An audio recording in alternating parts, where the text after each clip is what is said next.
The backstage hallway of America's Got Talent buzzed with nervous energy, laughter, whispered prayers, last-minute vocal warm-ups, but Ernesto Ramirez stood quietly in the corner, as still as a carved figure from one of his own woodworking benches.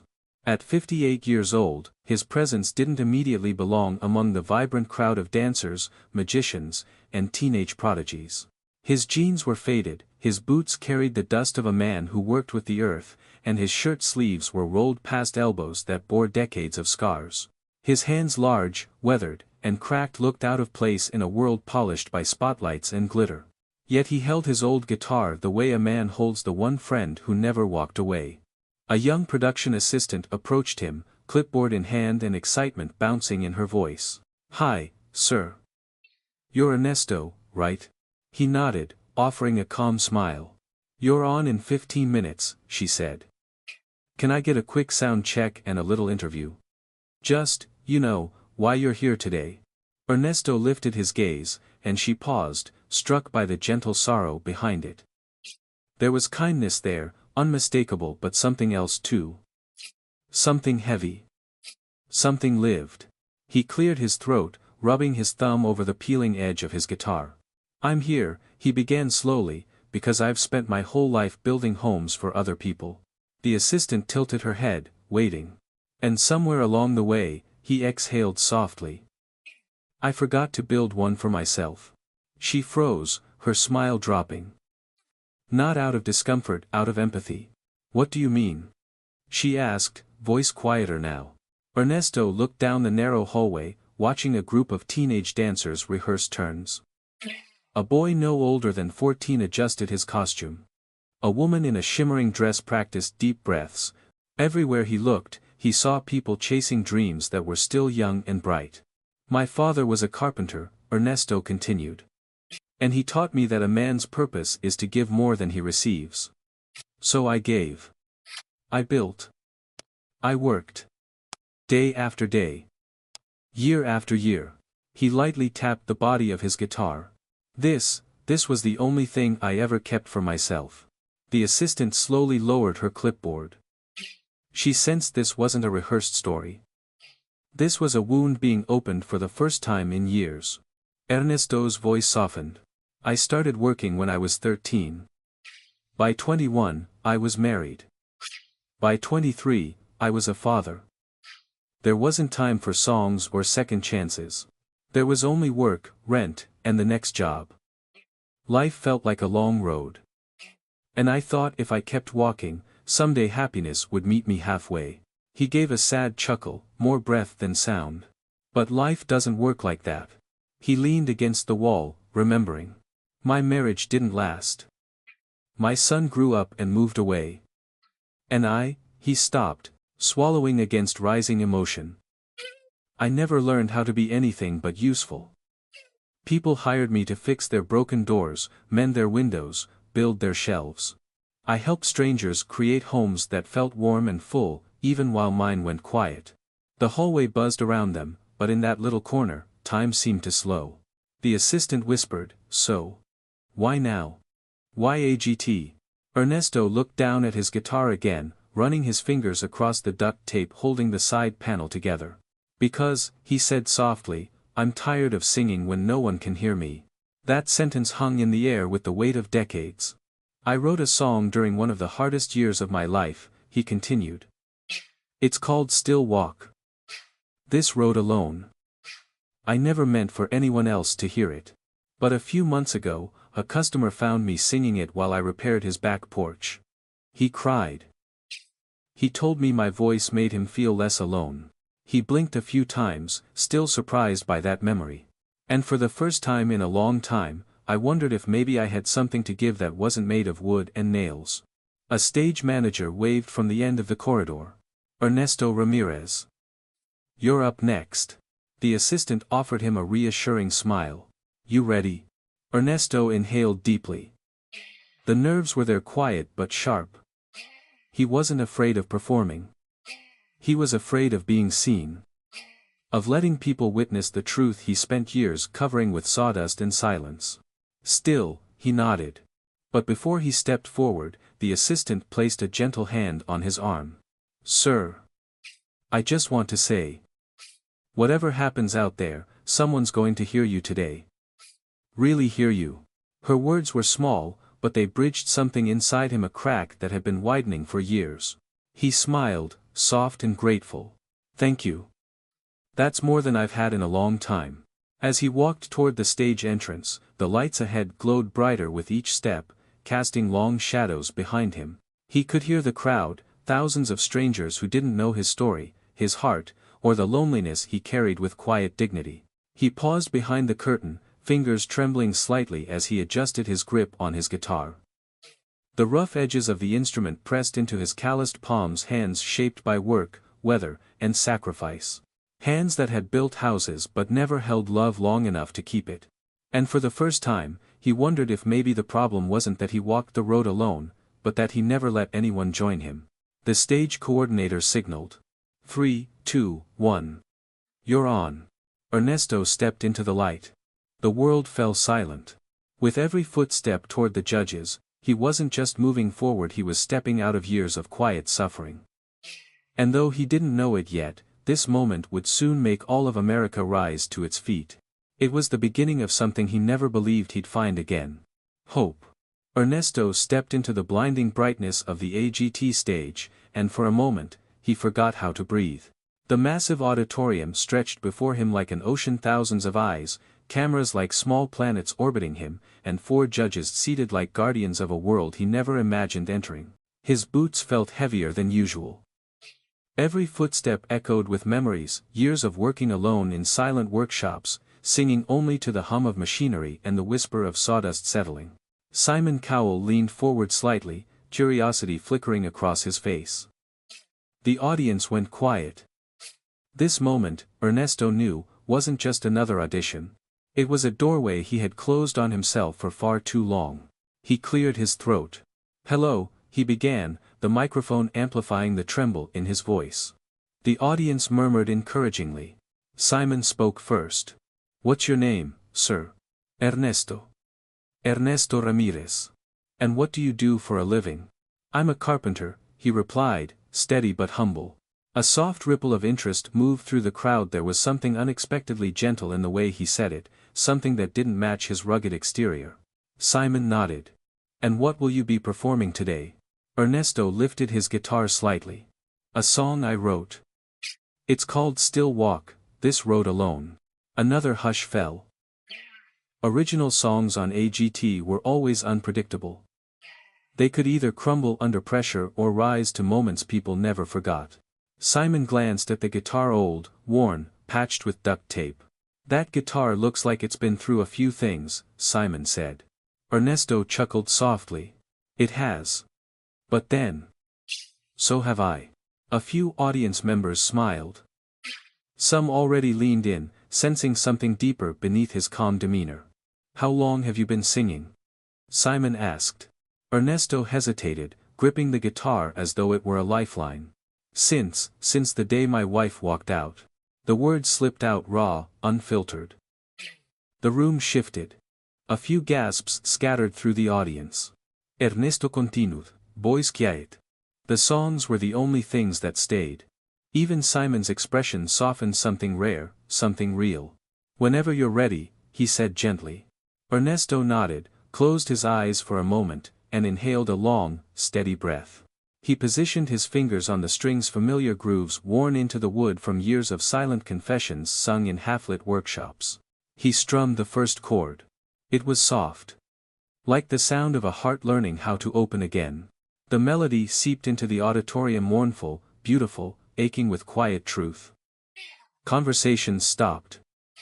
Movement stilled. The world listened. Ernesto began to sing. His voice wasn't young, polished, or trained. It carried the gravel of age, the echo of grief, and the warmth of a man who had spent his life speaking to wood, not crowds. But it was real, achingly, painfully real. I still walk this road alone. Where the shadows know my name. The lyrics rolled over the audience like a slow wave, pulling them into his story. The softness in his tone felt like a confession he had held inside for far too long. His voice trembled, not from fear, but from memory, those nights when he sat at the edge of an empty bed, singing to fill the silence. Nights when he replayed every moment of his marriage, searching for the one he broke without realizing. I built 1,000 walls of stone. But none could hide the shame. A woman in the front row pressed a tissue to her eyes. The camera zoomed in on the judges, Sophia clasping her hands, Heidi whispering something to Howie, who nodded grimly, his eyes fixed on Ernesto. Ernesto didn't see any of them. He was standing in two worlds at once, the bright stage before him and the dimly lit workshop behind him, the place where the song had been born. Back then, he had written the melody on a night when the loneliness felt too heavy to carry. Every chord was carved from heartache, every lyric shaped from things he wished he had said before it was too late. He continued singing, voice growing stronger. If love is just a house of doors, then mine was left undone. I hammered hope until it broke. Now I'm the only one. The guitar vibrated against his chest, grounding him. For the first time, the pain didn't feel like a weight. It felt like a truth being lifted out of him. Midway through the performance, Ernesto's voice cracked. The hall tightened. The crack wasn't subtle, it was sharp, a sudden break that revealed the full depth of his hurt. He stopped singing. The music halted in the air, hanging like an unfinished breath. He took a shaky step back from the microphone and whispered, I'm sorry. Simon shook his head slightly, signaling reassurance, but Ernesto wasn't looking at him. He whispered again, this time louder, voice trembling as he admitted what he had never said aloud. This part scares me.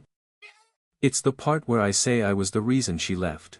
A murmur swept through the audience, shock mixed with empathy, a collective exhale for a man they had barely met. Ernesto lowered his gaze, shame washing over him. He gripped his guitar tighter and took a step back. I shouldn't have. His voice broke again. I shouldn't have come here. He turned slightly as if to walk off stage. But before he could take another step, a voice rang out from the audience. Hey Ernesto. No one walks this road alone tonight. It was Howie. Then another voice echoed from the balcony. And then another. And another. Until the entire auditorium was clapping, slow, rhythmic, unified. A heartbeat. Clap. Clap. Clap. Their message was clear. Stay. Sing. We're with you. Ernesto froze, breath shaking. He looked out into the sea of strangers cheering him on, not because he was perfect, but because he was honest. He wiped his eyes with the back of his hand, took one long, steadying breath, and stepped back to the microphone. He lifted his guitar, fingers trembling, and began the next verse. This time, his voice wasn't just trembling, it was rising. The applause that filled the auditorium after Ernesto's return to the microphone felt like a warm tide rising around him, steady, unyielding, and full of a compassion he hadn't felt in years.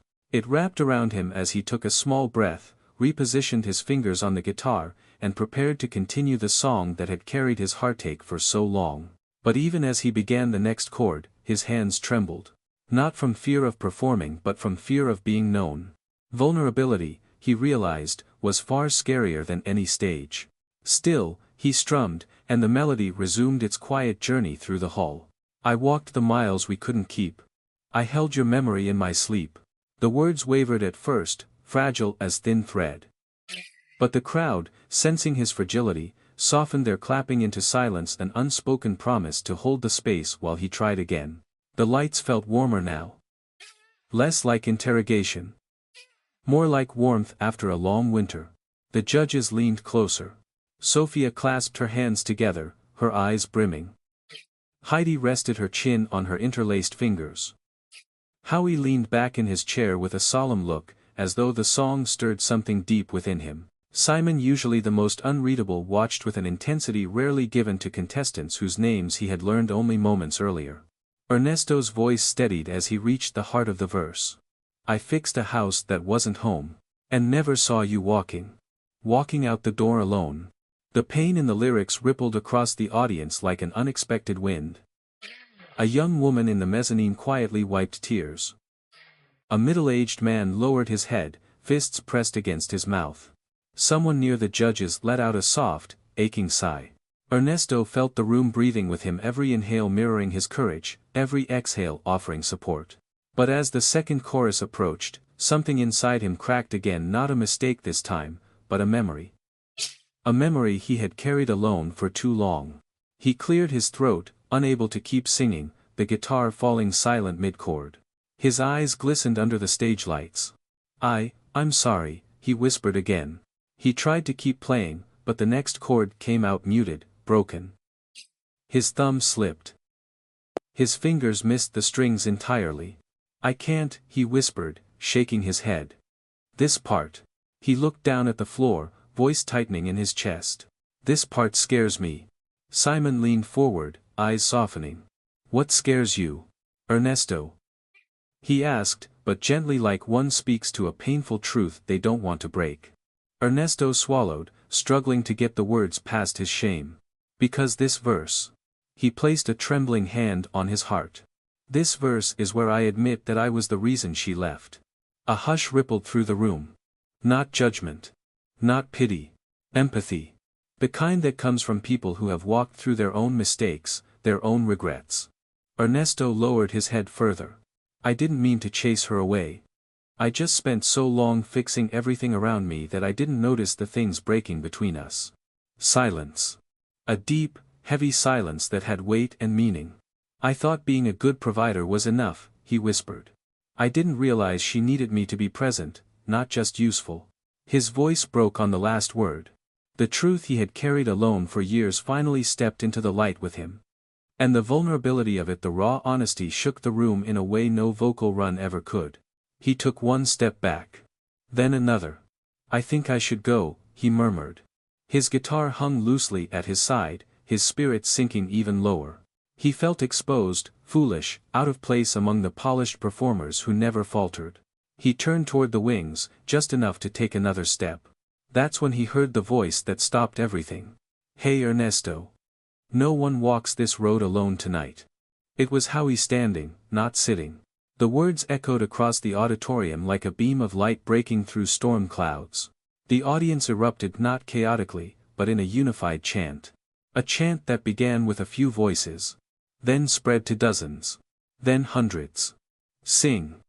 Sing. Sing. People clapped with the rhythm of a heartbeat, slow, steady, grounding him in place. Clap. Clap. Clap. He froze mid-step, his breath suspended. The roar wasn't overwhelming. It was comforting, like the sound of distant thunder before a cleansing rain. He looked out into the sea of strangers, thousands of faces illuminated by stage lights, all cheering for him. Not because he was perfect, but because he was human. A woman near the front shouted, "We're here with you, Ernesto." A man with a veteran's jacket called out, "Finish it, brother. You're not alone." The room transformed not into an audience, but into a community. And for the first time in years, Ernesto felt something shift inside his chest. A small, unfamiliar warmth. Connection. Belonging. He wiped his eyes with the back of his sleeve, took one shaky breath, and turned back toward the microphone. The crowd's chants softened into encouraging silence. He lifted his guitar again, steadying it in his arms like an old friend. He looked at the judges, Howie nodding proudly, Sophia smiling through tears, Heidi gripping her hands near her heart, and Simon giving him one slow, steady nod of encouragement. Ernesto inhaled deeply. And stepped forward. He strummed the next chord. It rang out stronger this time, clear, resonant, confident. The crack in his voice didn't disappear, it simply became part of the song, like a scar that had finally found its purpose.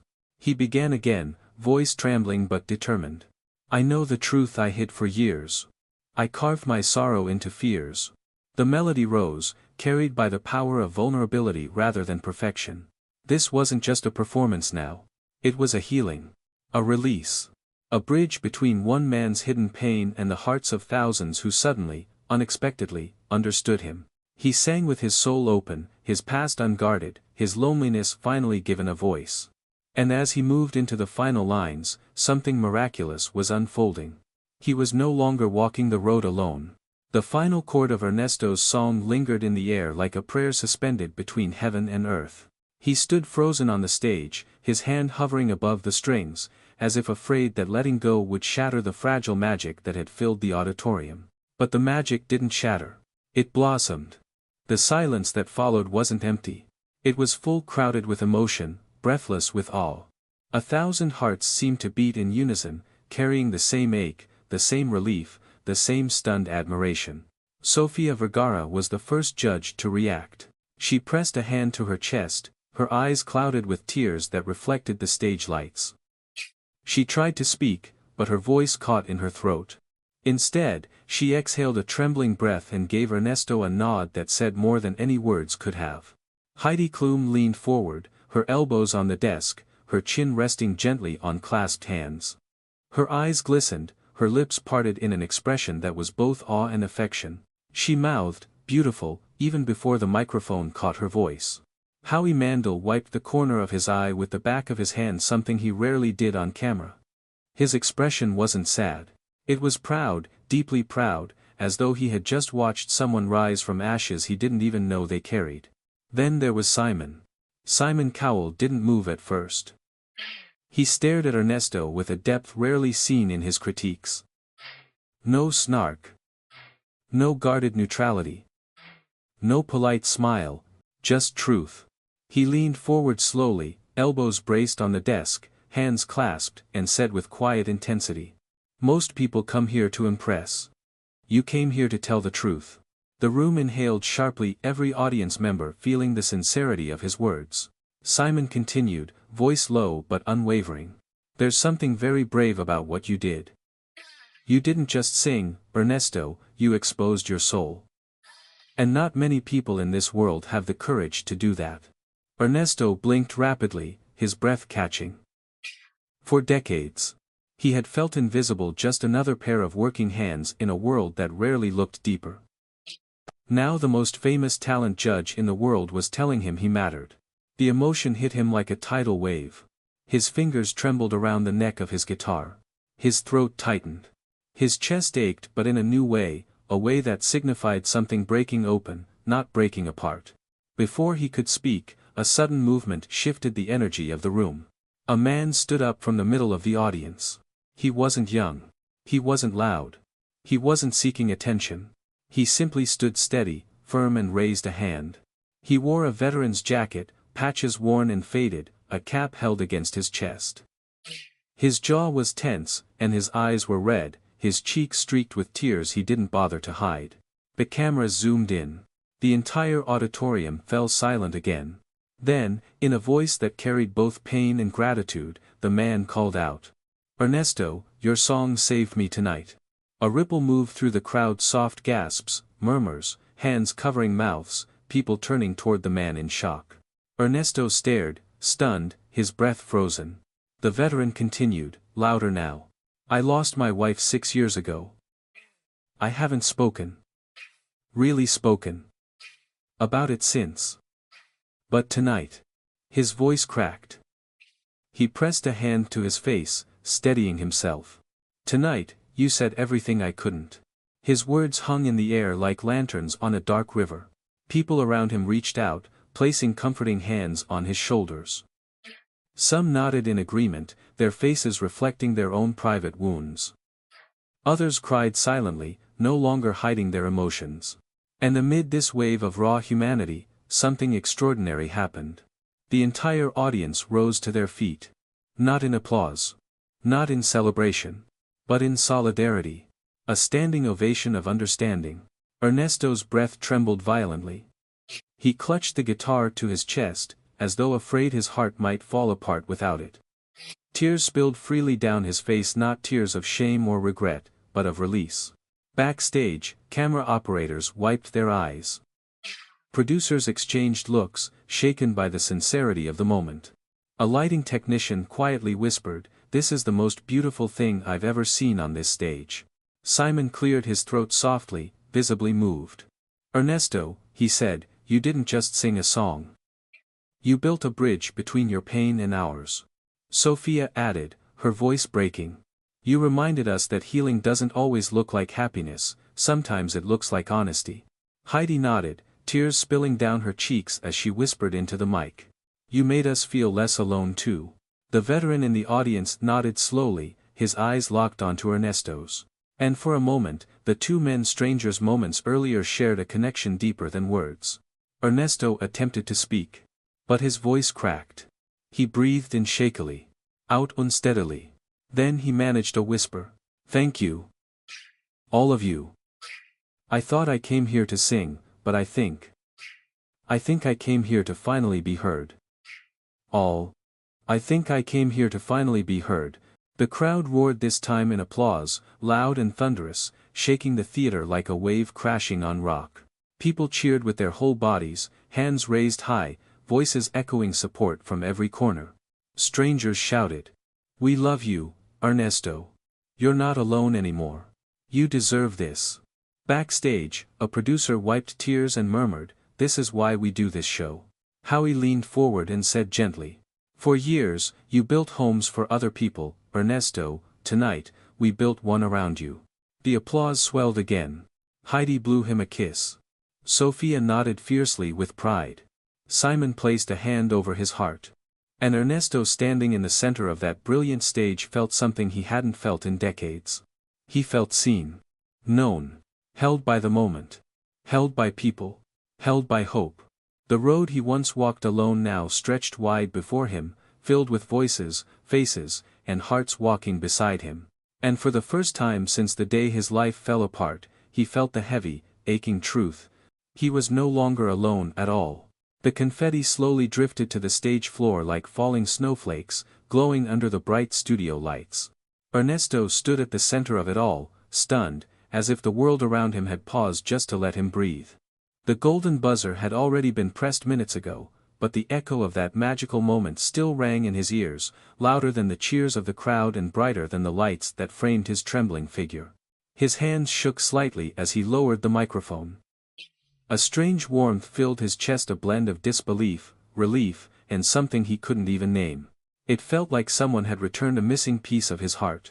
As the audience slowly calmed, Simon Cowell stepped forward from the judges' table. Ernesto wiped his eyes quickly, embarrassed by how much emotion he had just let out on stage. But Simon wasn't smiling in the way judges usually smile.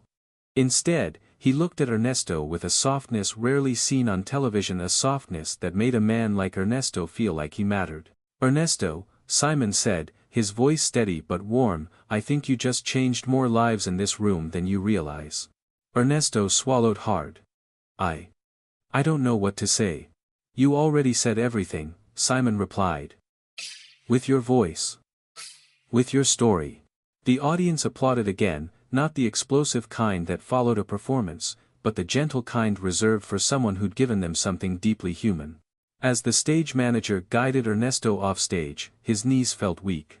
He walked through the backstage hallway with the same cautious steps he used when inspecting a half-finished roof or a staircase he'd built with his own hands. Except this time, he wasn't checking for safety, he just couldn't believe the ground beneath him was still real. The crew members clapped for him one by one. Cameraman nodded respectfully. A young assistant wiped her eyes and whispered, "That was beautiful, sir." He gave her a humble smile. "Thank you, Hija."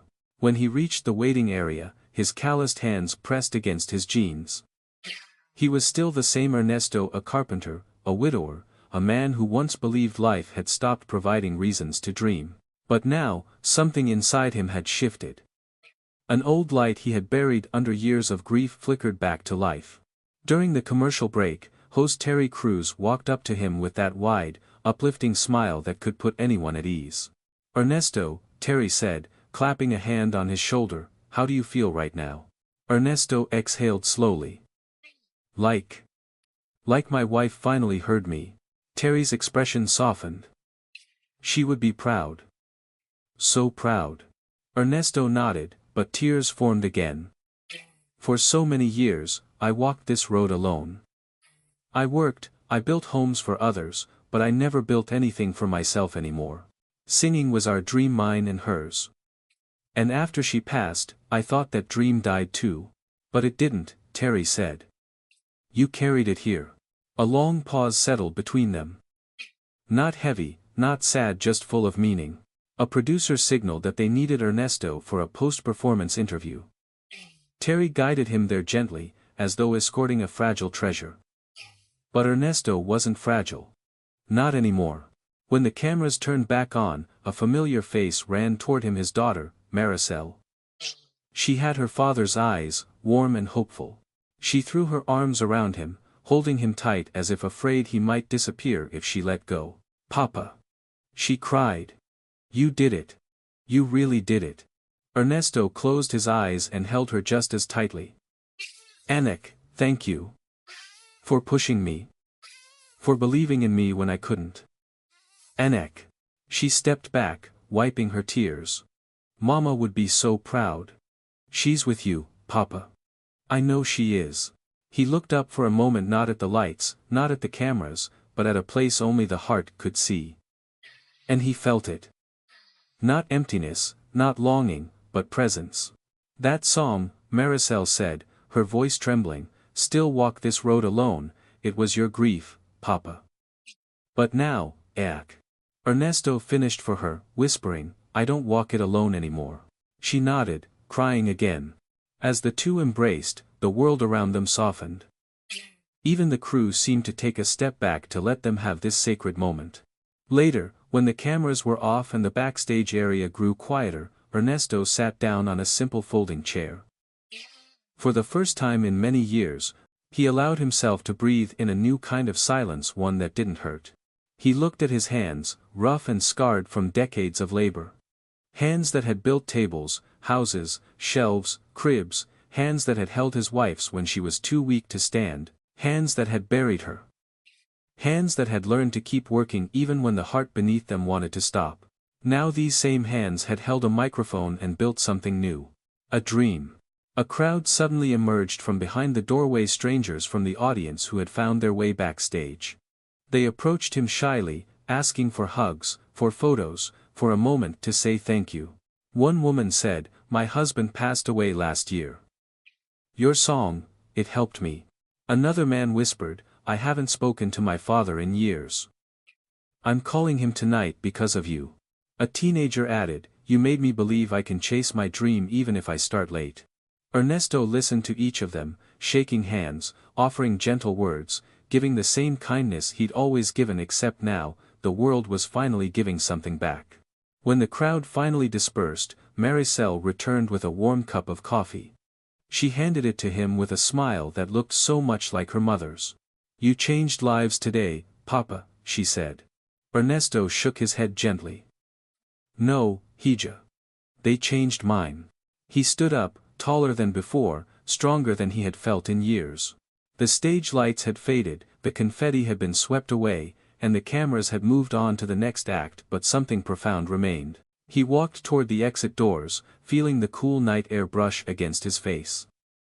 The stars were out, tiny lanterns in the sky, and for once, he didn't feel the weight of the world pressing down on him. He felt lifted.